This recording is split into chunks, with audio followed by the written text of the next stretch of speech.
tal? ¿Cómo están? Nuevamente aquí en Dame el Poder a hablar de política y economía. El prestigioso analista político Rosendo Fraga en Estudios. Vamos a hablar de lo que usted quiere saber. Los escenarios posibles para las elecciones presidenciales, antes las PASO en los distintos distritos. Y además otro tema que voy a plantear en mi editorial. Y en economía, Aldo Pignanelli, quien fue funcionario prestigioso también en temas económicos en el Banco Central. Ahora antes de hacer la nota, les quiero hacer un breve comentario, brevísimo. Hubo un interesante estudio que salió publicado este fin de semana en un diario, que da cuenta que en la Argentina, de los 42 millones de habitantes, 11 millones es población económicamente activa, o sea que laburan. Vamos a hablar sencillito para que todo el mundo lo pueda entender. De esos 11 millones, hay 7 millones que son los que están en la economía formal. Estos números, ¿por qué me interesan? Porque la Argentina tiene la tasa de empleados más alta estatales de la región, del Estado. Se ha prácticamente triplicado en los 10 últimos años. Muchos economistas hablan de estos temas, pero ahora yo lo quiero encarar desde el punto de vista sociológico. El 14% del empleo, entonces, en la Argentina es estatal. Este no es el problema. Lo que yo me pregunto frente a las elecciones, ¿saben qué es? Y muchos de nosotros nos estamos preguntando. Esos 7 millones están financiando a 8 millones de planes, que también dan cuenta de los números así en general, de los cuales gran parte de la gente no trabaja, más los subsidios a distintos sectores, transporte y demás que todos conocemos, más los empleados estatales. O sea, la presión fiscal más alta de la historia, ya nos lo dijo San Valiente en Estudios por distintos motivos, uno de ellos entre otras razones. Uno se pregunta cómo se soluciona esta matriz y qué pasa si no lo arreglan ahora. ¿Cuánto tiempo tenemos? ¿Es sostenible en el tiempo que 7 millones banquen, vamos a hablar mal y pronto, el país? ¿Y cómo termina un país si esa gente que está con existencialismo no entra en el sistema? ¿Hacia dónde vamos? ¿Cuánto tiempo tenemos para cambiarlo? ¿Y qué tipo de país podemos llegar a ser? Después de la pausa, estos temas. ¿Quiénes deben vacunarse contra la gripe? Embarazadas, mamás antes de egresar de la maternidad, niños entre 6 y 24 meses, personas con enfermedades crónicas u obesidad, personal de salud y mayores de 65 años. Para ellos, la vacuna es gratuita en centros de salud y hospitales públicos de todo el país. Vacunate.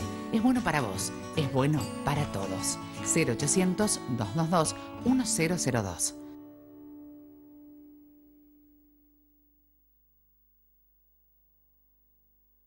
Grupo Petersen, desde 1920, construyendo el país.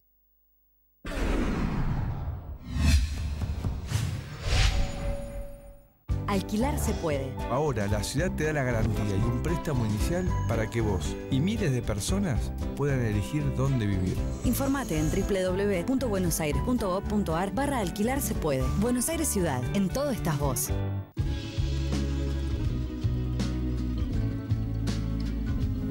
En Estudios, Rosendo Fraga. Gracias por venir. No, gracias por invitarme. Un lujo y una idea y una preocupación de muchos, que es en qué medida esta matriz económica, social y política de estos últimos años es viable, sostenible en el tiempo. ¿Qué ocurre si esto permanece así? ¿Y qué ocurre si esto no permanece así? Porque está bárbaro este asistencialismo y la emergencia, pero en algún momento inclusión con educación, un trabajo digno y demás. Hasta María Eugenia de Vidal dice, candidata, que le parece bárbaro, yo lo escuché, pero también tiene que, por ejemplo, trabajar, pintar escuelas y demás. O sea, ¿en qué medida esto es viable y en qué medida alguien lo puede llegar a cambiar?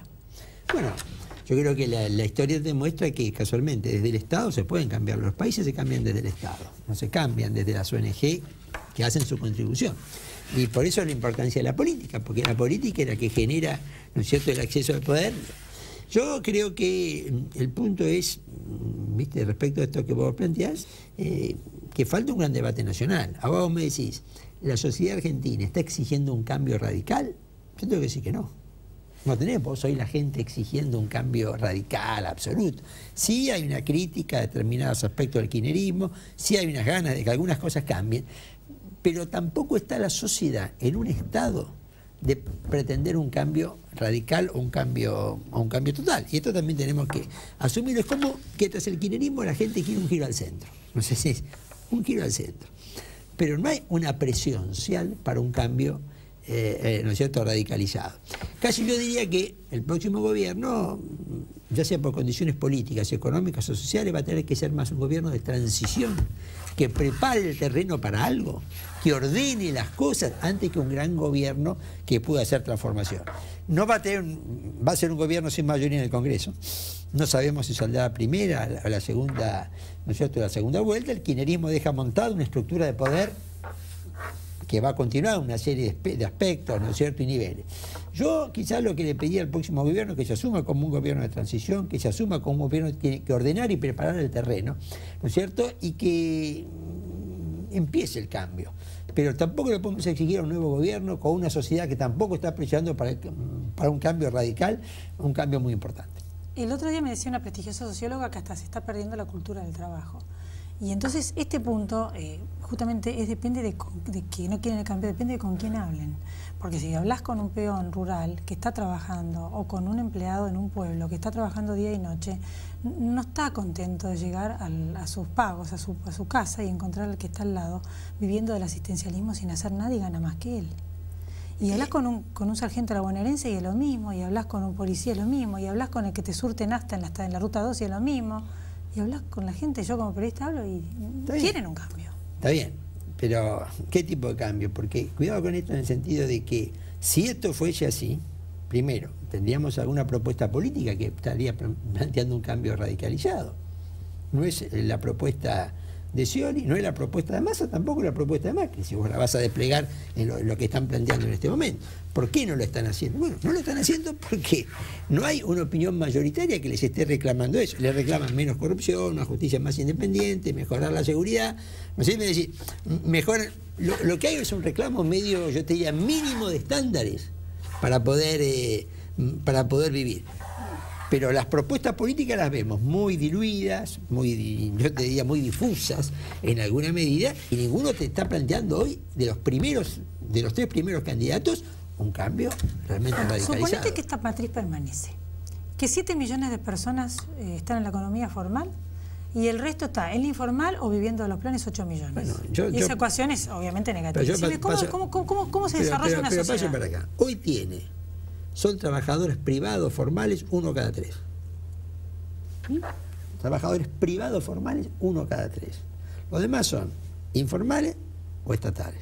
No sé, o sea que si vos lo mirás a punto de vista, es decir, son un tercio de los que están trabajando que, ¿no es cierto? Es decir, por los otros, bueno, esta es la realidad. Yo lo primero que creo que ahora tenemos que plantearnos es un gran tema sobre el trabajo informal. ¿Viste? Es decir, la Argentina tiene que... Porque en última instancia, el tema de la inclusión o la exclusión social tiene muchísimo que ver con esto. Es decir, el trabajador formal está incluido, el informal está excluido. Primero, el promedio salarial del formal prácticamente duplica el informal. Además, el informal no tiene protección laboral, no tiene sistema de salud, no tiene crédito para el consumo, no tiene aporte jubilatorio, con lo cual son estos dos mundos. Yo creo que en términos sociales el gran tema tiene cómo vamos a un sistema, será, ¿no es cierto?, bajando lo que haya que ser, para ampliar esto, ¿no es cierto?, que toda esta malla de trabajadores informales. Los informales prácticamente son tantos como los privados formales. Los informales son tantos como... ¿Cómo hacemos para ampliar esto, la formalidad? Que es lo que en última instancia nos va a dar la inclusión social. Ahora, después el otro tema que nos plantea. Cierto, ¿no es cierto? En este momento terminan recibiendo un cheque del ANSES, creo que son más o menos 13 a 14 millones de personas. Ya sea jubilación, asignación universal por hijo, asignaciones familiares y todo esto. ¿No es cierto? Y esto es real. Ahora, las prestaciones sociales son 1/6 de los subsidios a empresas. Todas las prestaciones son 1/6 de los subsidios a empresas, lo que te cuesta financiar el transporte, lo que te cuesta financiar la energía.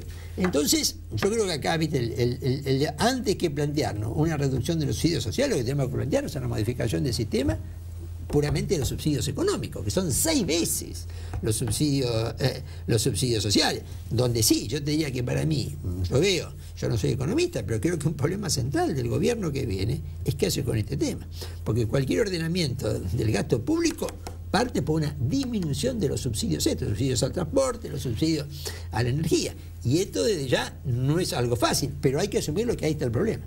Bueno, y de los subsidios, que es un pequeño porcentaje de los subsidios que hay, la jubilación es algo razonable. Lo que era una emergencia es el subsidio a la gente que no tiene un empleo. Se le tienen que generar un empleo para que trabajen y no perpetuarlos para el asistencialismo y el clientelismo, que ya se tornó en política, pero a mí me da la impresión de que ya está, o sea, ya quedó así y esto no lo va a cambiar nadie y no estamos condenados a... Mira, no va a trabajar la gente en Argentina. Si vos me decís acá, ¿no es cierto?, cuál es el punto central es cómo logramos que toda esta gente que está trabajando informalmente pase a trabajar formalmente. Esto, desde el punto de vista social, creo que es para mí, es el tema central. Esto es la inclusión, ¿no es cierto?, o la exclusión. Segundo, tenemos que conectar el mundo del trabajo con el sistema educativo. Es otro punto absolutamente central. Educación, claro. Nuestro sistema educativo está muy desconectado del mundo del trabajo. Y esto quiere una reforma más de fondo. Escuelas técnicas. No es un tema nuevo, pero acá tenés que conectar esto, porque en gran medida vos estás teniendo un progreso económico, ¿no es cierto?, y tecnológico, científico muy rápido. El sistema educativo no lo va acompañando y te va quedando una capacidad educativa de la población que no está a tono, ¿no es cierto?, con las necesidades de determinados mercados, ¿no es cierto?, mercado del trabajo, ¿no es cierto? Es decir, por eso muchas veces, ¿no es cierto?, se habla del concepto de trabajo de calidad. Un trabajo. Sí. Entonces, para esto tenés que dar condiciones para inversión, condiciones impositivas, todo este tipo de cuestiones. Ahora, ¿qué es lo que yo creo? El gobierno que viene, en este sentido, tiene márgenes para ser un gobierno de transición, que empiece un proceso de estas características, que lo ordene, que lo siente. Además son procesos largos y que solamente logran credibilidad cuando se mantienen en el tiempo. Un problema que vos tenés en Argentina para atrás son las sucesivas crisis y los sucesivos cambios. Yo creo que no podemos pedirle al gobierno que venga, ¿no es cierto?, que resuelva todos los problemas muy rápido. Lo que tenemos que pedir es que ordene, que haga una transición y que ponga en marcha, ¿no es cierto?, un cambio. Está bueno eso, un gobierno de transición. Es verdad lo que decís, más porque no va a tener grandes mayorías. Claro. ¿Quiénes son los candidatos? Todo el mundo pregunta, ¿quién va a ganar? ¿Cómo se perfila? Vamos a balotar. Primero, estamos, ¿no es cierto?, en el mes de mayo, la elección va a ser en octubre. Es decir, 5 meses es muchísimo tiempo en política. Recordate, el año pasado tuvimos 4 elecciones presidenciales en América del Sur, Brasil, Colombia, Uruguay y Bolivia. Primero de las 4 ganó el gobierno, de la tendencia que fuera. Pero 3 de las 4, un mes antes, parecía que la oposición ganaba la segunda vuelta. Parecía en Brasil, primero algunos decían con Marina Silva, Ovacio Neves, parecía en Uruguay con la calle Pou, parecía en Colombia con Zuluaga, el candidato Uribe, que incluso ganó la primera vuelta. Y después, en un mes, esto cambió. Entonces, 5 meses es muchísimo tiempo. Sí, yo creo que hay un punto que es importante, una fecha que es importante, que es el 10 de junio. Que es una fecha ya inmediata, faltan 20 días para el 10 de junio. ¿Qué pasa? Es el plazo para presentar alianzas. Ahí lo que vamos a saber ya es cuán amplia ha logrado ser o no ser la coalición opositora para enfrentar al oficialismo. Y este, yo creo que es un punto crucial respecto para tener alguna opinión de probabilidad respecto a lo que viene. Porque hay algo que para mí, viste, puede parecer muy simple, pero hoy para ganarle al que está en el gobierno, si la oposición no se une, es muy difícil ganarle. ¿Es cierto que en un escenario de balotaje perdería el oficialismo? No necesariamente. No necesariamente perdería el oficialismo. Por eso es que la unidad de la oposición es tan importante. Mirá, así como te dije, mira, en 4 países de América del Sur ganó el gobierno. Si vos mirás las elecciones adelantadas que estamos teniendo, en la ciudad de Buenos Aires ganó el PRO, que gobernaba, en Neuquén ganó el Movimiento Popular Neuquino, que gobernaba, ¿no es cierto? En Salta ganó el Frente para la Victoria, que gobernaba. No es un problema de tendencia. Vos fíjate que gobernaba. Mendoza perdió en las PASO la oposición. ¿Por qué? La oposición sacó el gobierno, el oficialismo sacó 40% en Mendoza. Una provincia que no está bien económicamente, porque hay una crisis con la industria del vino, no ha sido un buen gobierno. Pero perdió por 4.6, la oposición sacó 44.6 y le ganó por 4.6, no es demasiado. ¿Por qué? Porque había una fórmula radical, apoyada por Cobos y Massa, por Cobos, Sanz, Macri, Massa, los demócratas, los socialistas, libres, todos juntos. Pero si no hubieran hecho eso, no le ganaban al gobierno. Y esto es muy importante, ¿no es cierto?, para la elección. Para la elección para el 10 de junio. Si la oposición no toma ese tipo de modelo para enfrentar al gobierno, el gobierno entra con más chance a la elección presidencial. Entonces me quedo con estas ideas, que tienen que haber alianzas si es que alguien pretende ganar el oficialismo, que no las está viendo. Que en este momento, hoy no las hay. Sabemos que hay conversaciones, pero no se ha concretado nada. ¿Macri-Massa? Es la alianza clave. Acá el punto, mi opinión, si la oposición le tiene que ganar, Macri y Massa tienen que competir el 9 de agosto para que quede un candidato opositor. Y lo mismo tiene que pasar en la provincia de Buenos Aires. Tiene que haber una competencia. Será Narváez por Massa, Vidal por el PRO. Competir. Aquí en la oposición no se trata de que nadie renuncie a nada. Se trata que en la oposición se acepte, que sean los votos los que ordenen a la oposición. Si Massa le da los votos a Macri, sí tiene chance de ganar la oposición. No es que Massa le dé los votos a Macri. Es la gente la que decide. Se dividen los votos. Si hay una interna el 9 de agosto entre Macri y Massa, uno de los dos va a ganar. Y hay muchos que dicen que los votos de Massa también van a ir a Scioli. Si no hay alianza. Okay. Si no hay alianza, sí. Pero si vos vas a una primaria y Macri le ganara a Massa para presidente y Narváez le ganara, supongamos, es una conjetura, a Vidal para gobernador, bueno, el frente honor de Massa quedaría con la provincia de Buenos Aires, que es una razón para seguir en la alianza bastante concreta. Qué interesante. Bueno, más cerca de las elecciones, me encantaría volvernos a Bueno, encantado. Y me quedo con esta idea, que el próximo gobierno va a ser un gobierno de transición, eso esperamos. Gracias por haber estado acá. Y después de la pausa, la economía. Aldo Piñanelli en Estudios.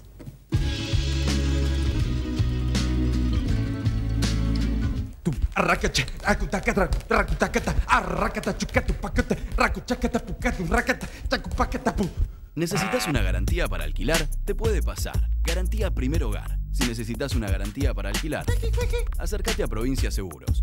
Una empresa del Grupo Provincia. Buenos Aires, activa como nunca. Gobernación Daniel Scioli. Crecer es brindar oportunidades. Crecer es motivar el desarrollo de la gente. Crecer es promover la cultura y el deporte. Queremos seguir creciendo junto a vos. Banco Ciudad. Te quiere ver crecer. 0822 20400. bancociudad.com.ar.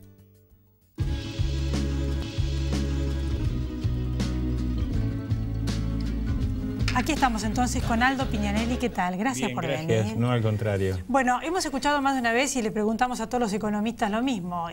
Las variables de la economía da la impresión de que están agarradas con alfileres para muchos economistas y hay quienes dicen que esto es una bomba que va a explotar en el próximo gobierno. Sí, a ver, yo no estoy tan de acuerdo con que es una sola bomba. Creo que son varias bombas chicas o campo minado, diría yo, ¿no? Van dejando pequeñas bombas en el camino para que el que venga caminando y se haga cargo de esto el 11 de diciembre le empiecen a explotar, para lo cual ahí sí se necesita experiencia de gente, economistas que sepan desactivar bombas.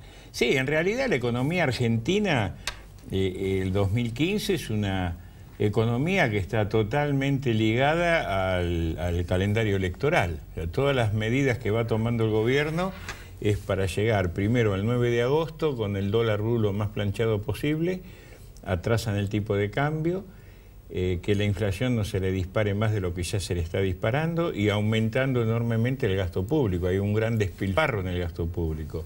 El déficit fiscal se triplicó en relación al año pasado y volvimos a las andadas con la emisión monetaria, porque el año pasado en la gestión Fábrega de alguna manera se había reducido casi a la mitad la emisión monetaria y ya la gestión Banoli está volviendo por sus fueros y están emitiendo al 35-40% anual, lo cual es una tasa enorme de ampliación de la base monetaria. Y a esto hay que agregarle la falta de dólares para la actividad comercial, para la industria. La economía argentina está estancada, la industria ya lleva 24 meses de caída, creo que es un récord histórico, tantos meses de caída consecutivas de la industria, el consumo no reacciona, las inversiones están muy caídas, muy flojas, la inversión extranjera directa solo alcanzó a los 400 millones de dólares en el primer trimestre de este año, lo cual es prácticamente cero. Y bueno, este es el panorama de una Argentina que no va a crecer este año, que más bien va a caer 1 o 2 puntos su actividad económica. Vamos a tener una inflación que va a estar por arriba del 30%, un ajuste del tipo de cambio que va a ser 1/3 de eso, entre el 10 y el 12% anual. Estoy hablando del dólar oficial, con lo cual eso significa atraso. Y negociaciones paritarias que van a vender que es un 27%, pero en realidad está arriba de un 30%. Este es el panorama que se está ofreciendo hoy en la economía argentina. Bueno, en realidad uno escucha que está todo agarrado con alfileres y que está todo bárbaro, y uno escucha también que en la realidad no es así, que a la gente la están echando los trabajos, lo que usted está diciendo es acertado, y los precios, no hay nadie en la fila de supermercados, nadie compra nada, no alcanza ni para comprar la comida. No, seguro. Bueno, el tema del empleo, ya hace 3 años que el sector privado argentino no genera empleo, dejó de generar empleo. El único empleo que genera es el sector público. Sí. En el primer trimestre de este año se perdieron ya más de 20.000 empleos, pero lo más grave, que hay miles de personas que dejaron de buscar trabajo. Ahora, ¿cómo se sostiene esta matriz, que es lo que habíamos estado hablando al principio del programa con otras personas, incluso yo en mi editorial, de donde hay 7 millones de personas dentro de la economía formal que pagan impuestos, una enorme cantidad de subsidios, una enorme cantidad de empleados públicos, el 14% de la población de empleados públicos, más todas las jubilaciones, que por supuesto hay las jubilaciones hay que pagarlas, con tan pocos que, digamos, la presión fiscal sobre tan pocos? O sea, ¿cómo se sostiene esta matriz en el tiempo? No es usted. Esta economía argentina no es sustentable en el mediano y largo plazo, es sustentable para llegar a las elecciones. Alguien va a tener que poner orden en esta cosa. ¿Cómo lo van a tener que poner? Medidas que va a haber que hacer. Bueno, básicamente yo creo que hay que volver al modelo original de salida a la convertibilidad. En ese momento yo era presidente del Banco Central, Lavagna ministro, que bueno, nosotros somos el equipo que está acompañando a Sergio Massa en el Frente Renovador.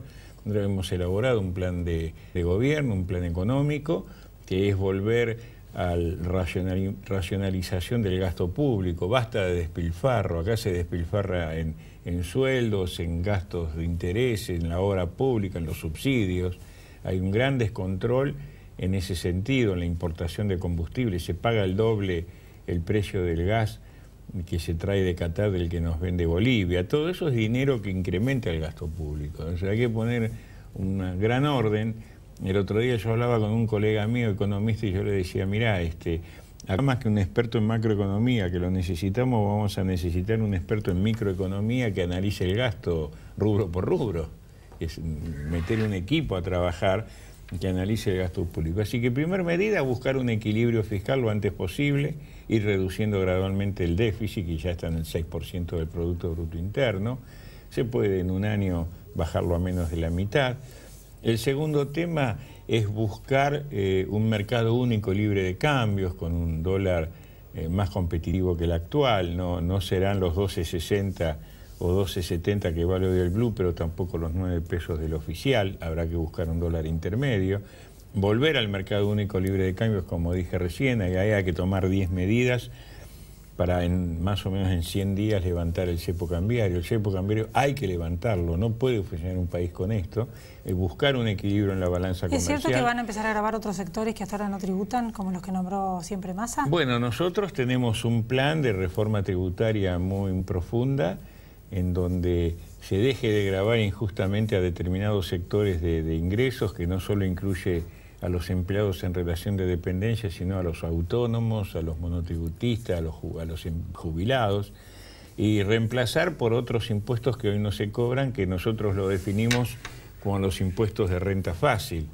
Estamos hablando del juego, que nadie controla, estamos hablando de la renta financiera que deriva de las modificaciones de los paquetes accionarios. Acá hay mucha maniobra con las transferencias de los paquetes accionarios. Ahí se puede recaudar entre esos dos rubros prácticamente lo mismo que reduciría el impuesto a las ganancias. También hay que hacer, insisto, una profunda reforma tributaria a nivel federal, todo un tema fiscal. ¿El tema del agro? Y bueno, en el tema del agro nosotros ya hemos presentado un proyecto de ley. Ya hace 10 meses atrás, el equipo económico, a través de Sergio Massa en diputados y todo el bloque del Frente Renovador de Diputados Nacionales, en donde se elimina en una primera etapa las retenciones de las economías regionales, las retenciones del trigo, maíz, de girasol, algodón, se eliminan los ROE, que son las autorizaciones previas para exportar, y apostamos a sacarle el freno a la producción, porque decimos, bueno, en el caso de la soja, para aquellos productores de más de 500 kilómetros de distancia con los puertos, darle una desgravación impositiva por el mayor costo de flete que tiene. Hay muchos productores que no es rentable sacar la soja por el costo del flete, ¿no? Y llevarlo al puerto de Rosario, por ejemplo, es más costoso mandarlo de acá a Rotterdam. Me Rotterdam. queda muy poco tiempo, quiero saber, si no se hacen estos cambios, esta matriz que estamos hablando, política y económica, ¿cómo se termina en un gobierno que perpetúe esta situación? Bueno, vamos a terminar con una profunda crisis, con un país que no va a salir de este letargo, y vamos a hipotecar el futuro del país, es decir, más que nada a nuestros hijos, a nuestros nietos, y eso a mí me duele, porque tenemos una oportunidad de hacerlo. Pero que la gente sepa también cuando elige a quién va a elegir, ¿no? Porque si vota por Scioli va a seguir Kicillof, ya lo dijo, Scioli dijo que va a continuar y que admira a Kicillof, no sé de dónde lo saca, pero lo admira. Si votamos a Macri, por lo que yo veo, es gente que está muy ligada al liberalismo, al ajuste vía mercado, ajustando al Estado, y si gana Massa, volveremos con la baña a la cabeza al equipo que manejó la crisis del 2002. ¿Y Kicillof no está de acuerdo usted con la política económica? Para nada, yo creo que es un mamarracho. Una vergüenza que un país como la Argentina tenga semejante ministro de Economía, pero bueno, así estamos, ¿no? Bueno, yo le agradezco mucho haber estado acá y la verdad es que vamos a ir entrevistando a distintos referentes de distintos partidos políticos, pero usted lo entrevistábamos antes de que estuviera con Massa porque es economista, como muchos otros, distintas tendencias. Muchas gracias. Así que yo le agradezco mucho haber estado acá. No, al contrario, gracias nuevamente por la invitación. Gracias a todos ustedes también por haber estado ahí y traten de pasarla bien. Nos volvemos a encontrar la semana que viene en Dame de Poder. Dámele todo el power, dámele todo el poder.